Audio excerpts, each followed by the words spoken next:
дуруд шунавандагони азиз, муҳимтарин хабарҳои ҳафтаи сипаригардидаро дар нашри навбатии ҷамъбасти хабарҳои ҳафта мустақиман рӯи мавҷи радиои муҳоҷир мешунавед. имрӯз 3 майи 2020 сол.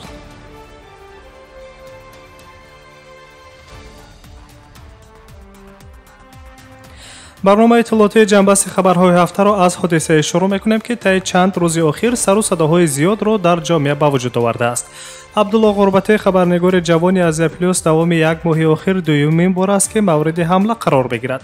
бори аввалро 11 майи соли ҷорӣ дар назди хонаашон дар ҳудуди ноҳияи Рӯдакӣ шахсони ниқобдори номаълум мавриди латукуби шадид қарор доданд, ки дар пайи ҳодисаи мазкур як қатор созмонҳои ҳомии ҳуқуқи инсон, Сафорати Штатҳои Муттаҳидаи Амрико дар Ҷумҳурияи Тоҷикистон ва ҷомеаи рӯзноманигорони Тоҷикистон аз мақомоти ҳифзи ҳуқуқ даъват карданд, ки ҳодисаи мазкур пурра санҷида шуда, сабабу омилҳои ҳамла ба хабарнигор дақиқ ва шахсони гунаҳгор дар назди қонун муҷозот шаванд.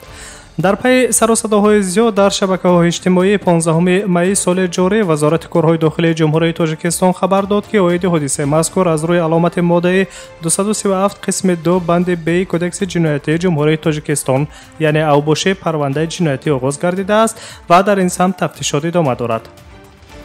аммо чанде нагузашта санаи 29 майи соли ҷорӣ боз ба хабарнигор Абдулло Ғурбатӣ ҳамла сурат гирифт, вале ин дафъа ҷинояткорон на мисли пешин аз ниқоб истифода накарданд, балки рӯи рост худро яке аз онҳо раҳбари ҷамоат маърифӣ намудааст.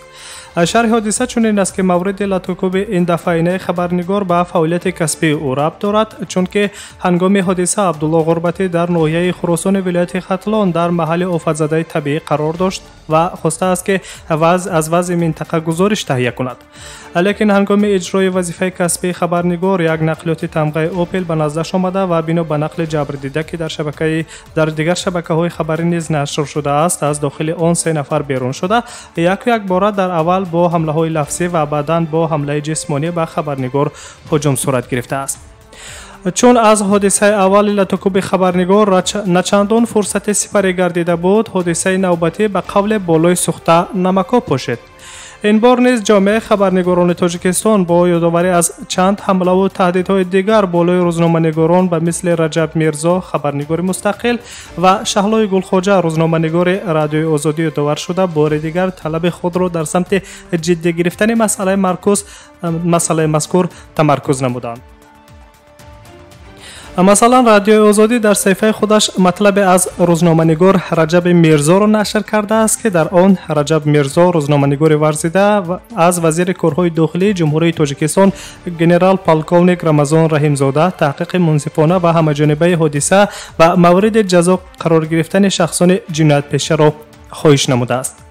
дар қисмате аз матлаби рӯзноманигор Раҷаби Мирзо, ки онро Радиои Озодӣ бознашр кардааст, омадааст: хоҳиш мекунам, ҳарчанд ба сифати як шаҳрванд ҳақ ҳам дорам, ки аз шумову зертобиёнат талаб низ намоям. масъаларо ҷиддӣ бигиред. ақаллан бо ин ки бархи аломатҳои ин ҷиноят ба нақли Абдуллоҳи Ғурбатӣ маълуманд. раиси маҳалла, 3 одами савори мошини Opel Caravan, ҷои ҳодиса ва ҳатман шоҳидон. милитсия ҳоло ҷиноятҳои солҳои 90-ро ҳам ба маълумоти худашон пайдо мекунад. пас чӣ мушкиле дар миён метавон бошад? бовар дорам, ки мавзӯъ ба зудӣ ҳалли худро пайдо карда, боис ба гуфтугузори пайдошуда дар ин бора намешавад, дарҷ намудааст Раҷаби Мирзо дар матлаби худ.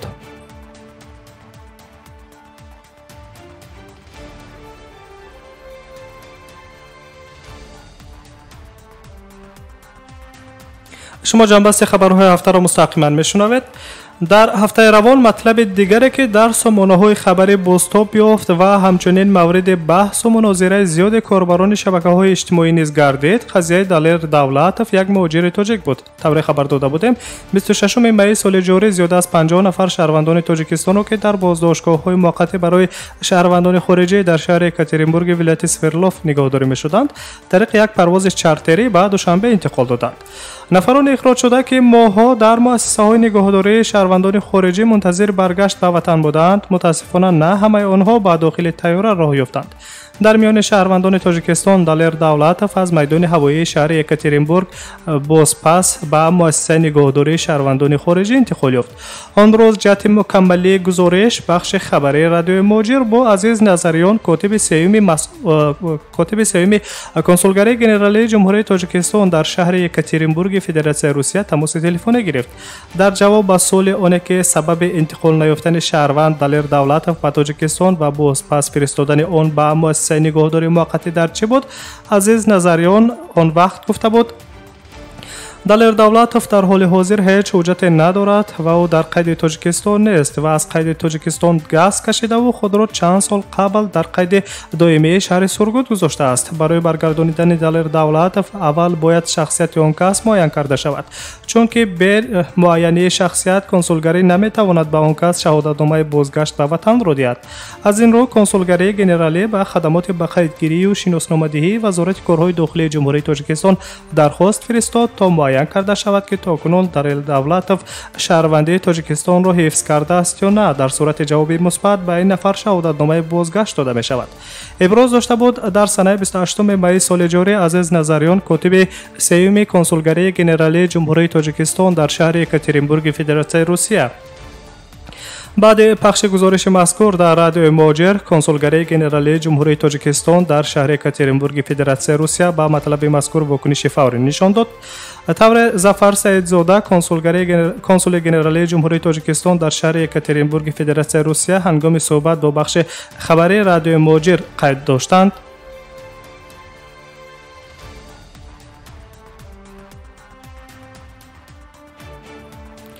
баргардонидани шаҳрвандон аз минтақаи Урали Русия аз миёнаҳои моҳи апрел шурӯъ шуда буд ва токунун бо ҳамкории зичи мутақобилан судманди консулгарӣ бо дигар хадамоту мақомотҳои дахлдори Русия чандин парвозҳои махсус ҷиҳати ирсол намудани ҳамватанон ба Тоҷикистон роҳандозӣ гардид. аз ҷумла 12 апрели соли ҷорӣ дар айни пандемияи коронавирус ва баста будани марзҳо 7 нафар ҳамватанон аз ҷумла занон ки дар минтақаи транзитии фурудгоҳҳои Челябинск ва Екатеринбург дар монда буданд, бо як тайёраи низомӣ ба Душанбе фиристода шуданд.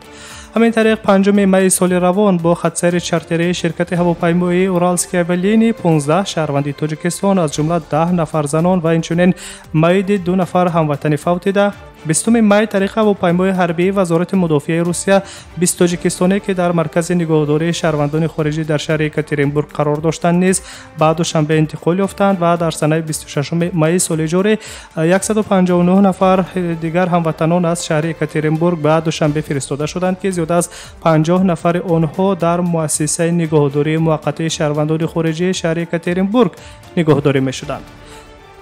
дар масъалаи интиқоли минбаъдаи шаҳрвандони Тоҷикистон ки дар минтақаи Урали Федератсияи Русия ва дигар шаҳру вилоятҳои канори он қарор доранд, консули генералии Ҷумҳурии Тоҷикистон дар шаҳри Екатеринбурги Федератсияи Русия Саидзода Зафар Шералӣ иброз доштанд: мо ҳамватанонеро ки майли бозгаштан ба Тоҷикистонро доранд ҳамарӯза ба рӯйхат мегирем, аммо дар ҳар як парвози махсус ба нафарони калонсол, беморон, занон ва нафароне ки дар оила бемор доранд ва ё ниёзи фаврии рафтани онҳо ба ватан аст авлавият дода мешавад.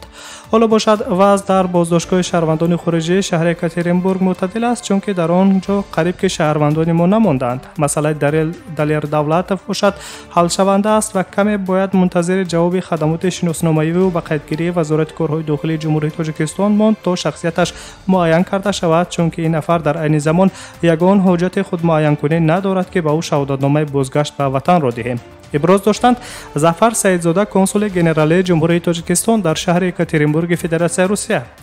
зимнан ҷиҳати вокуниши фаврӣ ва андохтани равшании оиди масъалаи мазкур ба консули генералии Ҷумҳурии Тоҷикистон дар шаҳри Екатеринбурги Федератсияи Русия Саидзода Зафар Шералӣ арзи сипос мегӯем.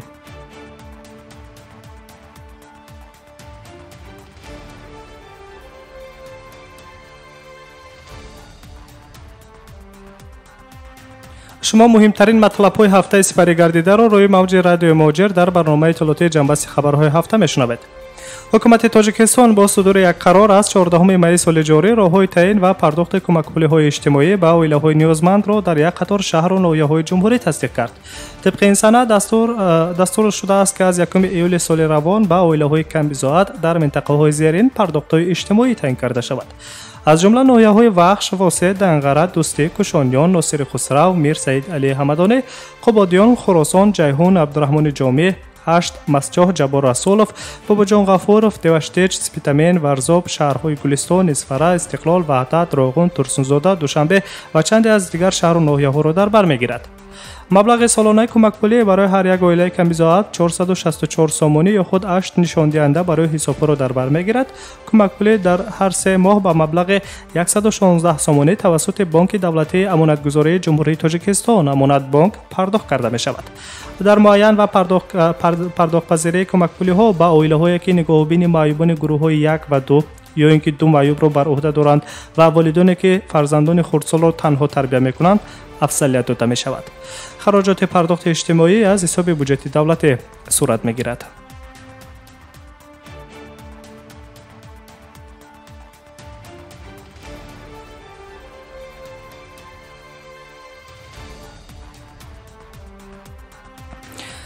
27 майи соли равон дар сарҳади Тоҷикистону Қирғизистон тирпаронии навбатӣ сурат гирифт. ин навбат як сокини ҷавони шаҳри Исфараи вилояти Суғ дас тири яруқ ё ташвишони як шаҳрванди Қирғизистон ҷароҳат бардошт.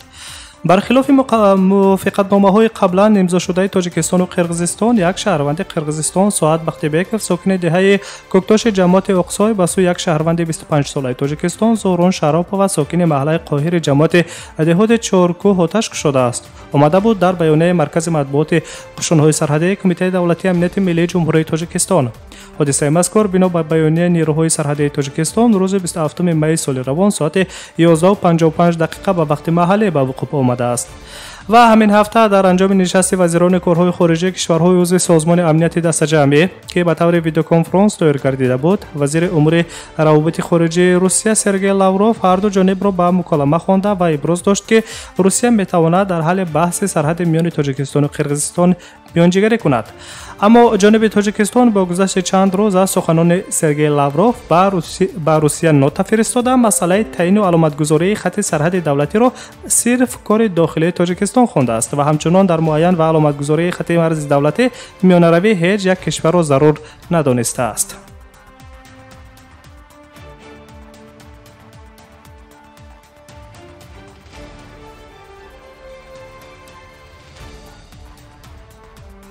идомаи ҷамъбасти хабарҳои ҳафтаро мустақиман мешунавед ва аз Тоҷикистон ба Русия бармегардем. дар идомаи ин ҳафта иҷрокунандаи вазифаи губернатори вилояти Иркутски Федератсияи Русия Егор Кобзов дар ҷаласаи ҳукумат бештар ба вазъи муҳоҷирон дар вилояти Иркутск сухан гуфта, аз сардори сараёсати вазорати корҳои дохилии Федератсияи Русия оид ба вилояти Иркутск хост ки назоратро болои муҳоҷирон пурзур намояд. дар ин хусус дафтари матбуоти ҳукумати вилояти Иркутск хабар дода буд. қайд карда шуда буд ки бо назардошти он ки шаҳрвандон аз дигар минтақаҳо ба вилояти Иркутск ҳар рӯз зиёд ворид мешаванд, иҷрокунандаи вазифаи губернатори вилоят ба раҳбарияти мақомоти корҳои дохилии вилояти Иркутск супориш додааст ки назорати воридшавӣ ба вилоятро пурзур карда санҷишҳои заруриро дар байни муҳоҷирон ба роҳ монанд.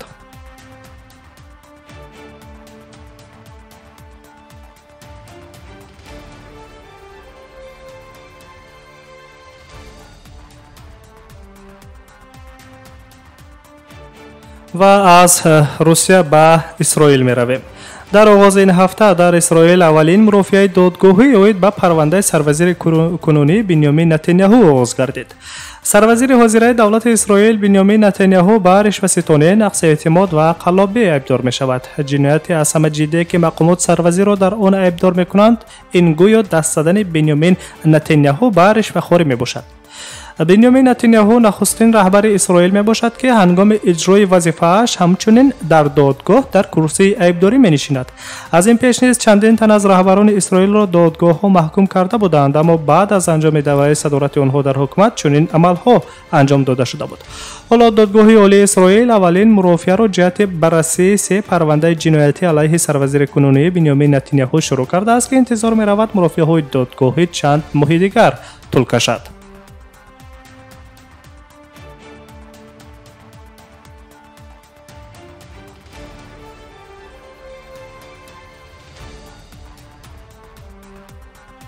аз Исроил ба Испониё меравем. ҳукумати Испониё ин ҳафта хабар дод ки аз 1 июл карантини ҳатмии дуҳафтаинаро дар бораи нафароне ки аз хориҷ ворид мегарданд бекор мекунад.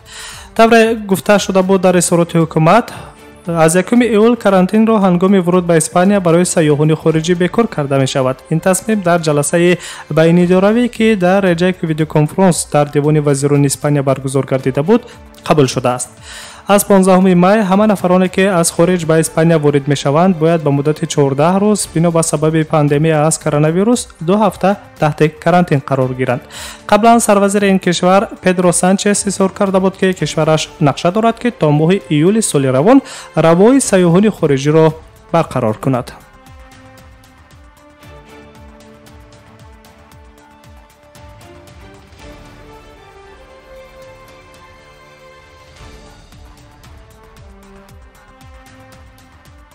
идомаи ҷамъбасти хабарҳои ҳафтаро мустақиман мешунавед. аз 1 июн мағозаҳои савдои ғайриғизоӣ дар Москав кори худро дубора оғоз хоҳанд кард. дар ин хусус шаҳрдори Москав Сергей Собянин дар мулоқоти худ ин ҳафта бо президенти Русия Владимир Путин ки тариқи лайв онлайн сурат гирифт хабар дода буд. ба гуфтаи Сергей Собянин вазъи сироятии коронавирус дар Москав имкон медиҳад ки аз 1 июн ба фаъолияти тиҷорати ғайриозуқа, хидматрасонии маишӣ ва устухонаҳои таъмирӣ иҷоза дода шавад. рӯзи чаҳоршанбе ҳафтаи равон мақомоти Роспотребнадзор эълон кард ки Москав аз ҷумлаи минтақаҳоест ки метавонад маҳдудиятҳои ҷоришударо сабук кунад. ба гуфтаи раҳбари Роспотребнадзор дар шаҳри Москав Елена Андреева, агар ба нишондиҳандаҳои муқаррарнамудаи Роспотребнадзор назар андозем, шаҳри Москав на танҳо ба марҳилаи аввал, балки ҳатто ба марҳилаи дуввуми баромадан аз карантин омода аст. ин маънои онро дорад ки ба сокинон иҷоза дода мешавад ки дар ҳавои тоза сайру гашт карда ва ба варзиш машғул шаванд. инчунин дар марҳилаи дуввум бояд ширкатҳои хидматрасонӣ ва марказҳои калони савдо низ кушода шаванд. мақомоти Москав қаблан изҳор доштанд ки сарфи назар аз тамоюлҳои мусбати мубориза бар зидди коронавирус, Москав омода нест ки тавсияҳои хадамоти федералии назорати ҳуқуқи истеъмолкунандагон ва некӯаҳволии инсонро иҷро кунад, алалхусус аз он ки зичии аҳолӣ дар метро ва дигар нақлиётҳои ҷамъиятӣ зиёд дида мешавад. аммо пас аз қароли Владимир Путин дар бораи баргузор кардани паради рӯзи ғалаба дар санаи 24 июни соли равон маълум шуд ки маъмурияти шаҳри Москав низ бояд мавқеи худро нармтар карда ба иҷрои тавсияҳои мақомоти Роспотребнадзор шурӯъ кунанд.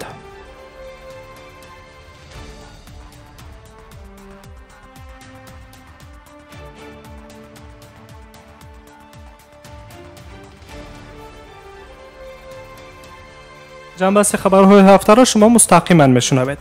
гарчанде дар баъзе аз минтақаҳои Русия то як андозе вазъи эпидемиологӣ ро ба беҳбудӣ дорад, аммо масъулон дар минтақаҳои алоҳида чораҳои пешгирӣ аз вируси COVID-19-ро боз ҳам тақвият дода ҳолати худнигоҳдорӣ дар хонаро бекор накардаанд. ҳамин тариқ санаи 28 майи соли равон 4 муҳоҷири меҳнатӣ, 2 шаҳрванди Тоҷикистон ва 2 шаҳрванди Ӯзбекистонро мақомоти корҳои дохилии шаҳри Воронежи Русия дар вайрон кардани низоми худнигоҳдорӣ дар хона муҷрим дониста аз рӯи қисми 1 моддаи 20.6.1 кодекси ҳуқуқ вайронкунии маъмурии Федератсияи Русия, яъне риоя накардани қоидаҳои рафтор ҳангоми пешгирии иштори шадид дар минтақае ки хатари сироятшавиро дар пай дорад, парвандаҳои ҳуқуқ вайронкунии маъмурӣ дар нисбаташон тартиб дода шуда ба додгоҳи ноҳияи Левобаренови шаҳри Воронеж ирсол гардидааст. додгоҳ бошад бо судури як қарор ҳар 4 муҳоҷирро 1000 рубли ҷарима бастааст. дар ин хусус дафтари матбуоти ҳамин додгоҳ хабар дода буд.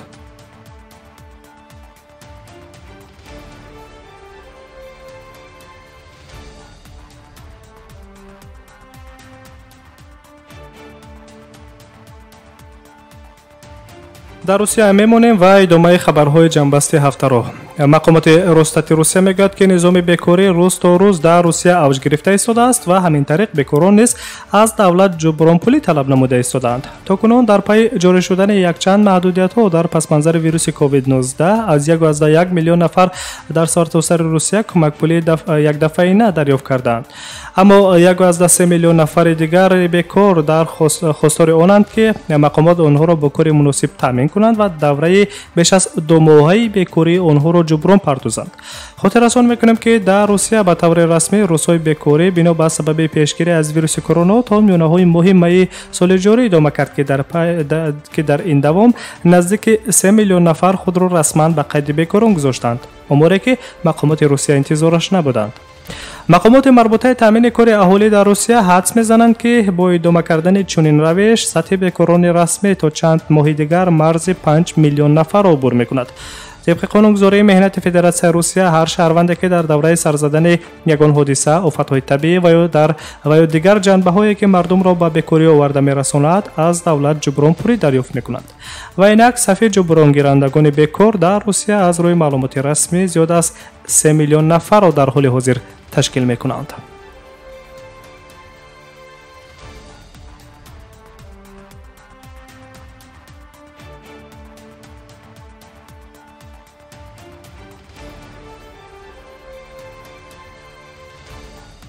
از روسیه به تاجیکستان می رویم. پس از 3 هفته حکومت ازبکستان بار دیگر واردات سمنت را به جمهوری از خارج کشور در آغاز هفته روان اجازه داد با پیشنهاد وزارت رشد اقتصاد و پس کردن سطح امضاءاتی، وزارت سرمایه‌گذاری و تجارت خارجی، وزارت ساختمان و اساسیاسیون اسپرمستروی متریال درباره بیکار کردن واردات محصولات سمنت از 23 می روزگی داده شود. آمده است در قرار دیوان وزیران جمهوری ازبکستان. منع واردات این محصولات ساختمانی از 1 می تا 31 دکمبر سال 2020 با قرار دیوان وزیران ازبکستان که در آخر ماه اپریل قبول شده بود جاری گردیده بود. در حجت قبلی گفته می شود که وزارت رشد اقتصاد و پس کردن سطح امضاءاتی ازبکستان در صورت ضرورت حقوق دارد درباره وضع در بازارهای خارجی و داخلی و اینچنین پس کردن خوف پس‌شوی تمایل‌های اقتصادی از پنجشنبه کرونا ویروس در جمهوری پیشکی بیکار کردن این محدودیت‌ها را پیشنهاد کند.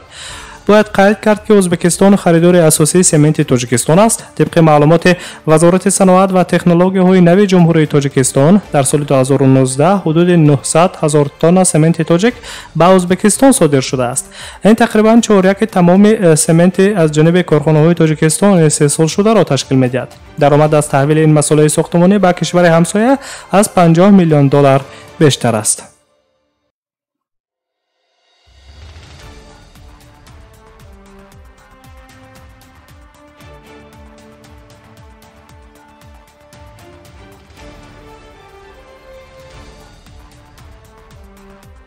و برمیگردیم به مسکو. در آخر هفته روان در شهر مسکو یک شهروند قرقیزستان را با نام نورسلطان اسمانعلیف کارمندان پلیس لطاکوب کرده در نسبتش تحقیر و پس زدن شأن و شرف انسانی را روا دیدند. طور خود نورسلطان اسمانعلیف به خبرنگار نستایش وریم نقل کرد و هنگام انجام کار در یکی از ساختمان‌های شهر مسکو به سمت منزل اجاره‌ایش روانه بوده است که در نزدیکی‌های کرمل کارمندان پلیس او را بازداشته خواستار تفتیش حجت‌های او شدند. طور گفته می‌شود مهاجر جبر دیده همه حجت‌های لازم را به کارمندان پلیس می‌دهد و طرز درشت معامله کردن کارمندان پلیس را در تلفن موبیلش ثبت می‌کند که این خشم پلیس را یکباره بالا برده او را مورد لطکوب شدید قرار می‌دهند. با این همه نگاه نکرده کارمندان پلیس به جای حادثه یاری تجلیل جیغ نمیزنند و شخص مجروح را به حال خود گذاشته و جای حادثه را فوراً ترک میکنند. با کمک نورسلطان اسمانعلیف قرقیزستانی تنها حامی حقوق مهاجران والنتینا چوپیک میشتابد. والنتینا چوپیک ابراز داشت مهاجر اذیت دیده را به نقطه طبی برده از تشخیص گذرانیده است. طبیبان معاین کردند که نورسلطان اسمانعلیف ضربه شدید را در قفس سینه، سر و در یک پایش برداشته است که این تا یک مدت معین به کارنوشایمی قوه کاری انسان آورده میرساند. همین طریق حامی حقوق مهاجران والنتینا چوپیک عریضه شکایتی مهاجر جبر دیده را به کمیته تفتیشاتی شهر مسکو سپرده خواستار اندیشیدن چاره‌های قانونی در نسبت کارمندان پلیس شده است.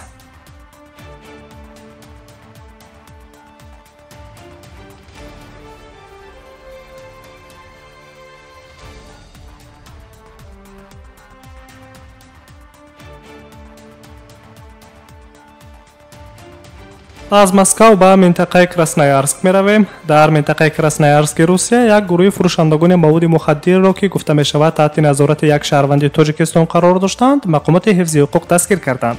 خبر داده بود دفتر مطبوعات سرایوست وزارت کارهای داخلی روسیه در قلمرو کراسنایارسک. در مجموع گروه قاچاقبران از 3 مرد و 2 زن عبارت می باشند. هنگام بازداشت اعضای گروه جنایی بیش از 1 کیلو مواد مخدر سخت اثر هروئین و مبلغ بیش از 3 میلیون روبل از آنها دریافت و مصادره گردیده است.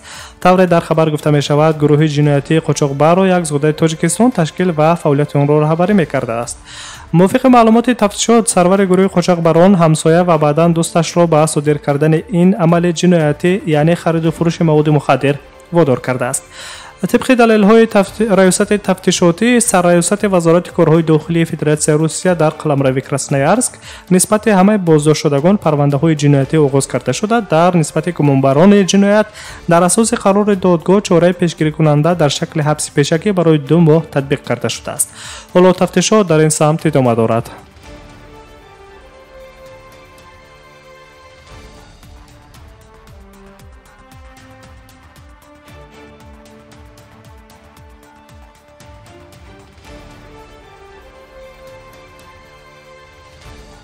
و باز هم از رید کارمندان مقامات حفظی حقوق سخن خواهیم گفت. این نوبت به ولایت نیژنی نوگورود می رویم. در آخر این هفته یک زاده تاجیکستان را مقامات حفظی حقوق در شهر نیژنی نوگورود روسیه در پنهان کردن معلومات بردروغ به واسطه اینترنت گمانبر می‌دانند. کمیته تفتیشاتی فدراسیای روسیه اوید به ولایت نیژنی نوگورود در نسبت بلاگر تاجیک فخرالدین میرزامراتوف که دارای شهروندی روسیه میباشد با علامت ماده 207 پریم 1 کدکس جنایتی فدراسیای روسیه یعنی پنهان کردن معلومات بردروغ عمومی درباره حالت‌هایی که به حیات و امنیت شهروندان تهدید می‌کند پرونده جنایتی بازنموده است. این ماده کدکس جنایتی فدراسیای روسیه از 4 قسم عبارت بوده وابسته به حالت صادر شده جنایت و خوف و خطرهای آن به حیات و سلامتی آدمان نفر گمانبر شده را از 200,000 تا 1 میلیون روبل و یا از 8 تا 10 سال زندان تهدید می‌کند. با گفته مفتشان فخرالدین میرزامراتوف 40 ساله در صفحه شبکه اجتماعی اینستاگرام خود پیام ویدیویی نشر کرده است که به حیات و امنیت شهروندان تهدید کرده اینچنین به فعالیت مقامات تندرستی روسیه تهدید و تحقیر را روا دیده است. یادآور می‌شویم که 26 مارت سال روان در نزد کمیته تفتیشات فدراسیای روسیه یک گروه مخصوص فوری تأسیس داده شد که پیام‌نویسان را در اینترنت پیگیری نموده برای معاین کردن تخلف‌ها عاید سرایت کرونا ویروس و اینچنین دیگر معلومات‌های ناصحیحی که و واهمه شهروندان مساعدت می‌کند کار می‌برند. مقامات روسیه تا حال درباره پرونده‌های جنایی وابسته به پنهان کردن معلومات‌های بردروغ کاربران شبکه‌های اجتماعی درباره کرونا ویروس به طور رسمی اظهار نظر نکرده‌اند.